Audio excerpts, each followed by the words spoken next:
আজ ১৯ জানুয়ারি ২০২২ খ্রিস্টাব্দ ৫ মাঘ ১৪২৮ বঙ্গাব্দ বুধবার।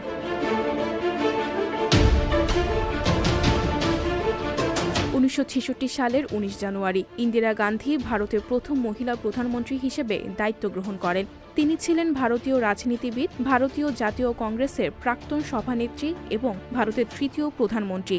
পারিবারিক পরিচয়ে তিনি ভারতের প্রথম প্রধানমন্ত্রী জওহরলাল নেহরুর কন্যা। তিনিই ভারতের দ্বিতীয় দীর্ঘতম মেয়াদে প্রধানমন্ত্রীর দায়িত্ব পালন করেন।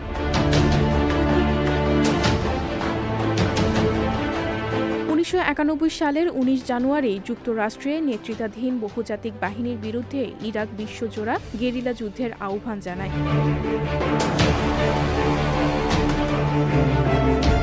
২০০৬ সালের ১৯ জানুয়ারি প্লুটো গ্রহের উদ্দেশ্যে নাসার মহাকাশযান নিউ হরাইজন্সের মিশন শুরু হয়।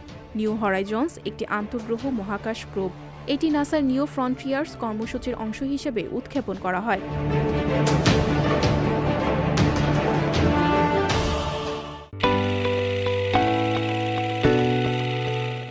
সংবাদ, ফিচার ও অনুষ্ঠানের জন্য ভিজিট করুন সংবাদ প্রকাশের ওয়েবসাইট এবং যুক্ত থাকুন ফেসবুক পেজ ও ইউটিউব চ্যানেলের সঙ্গে।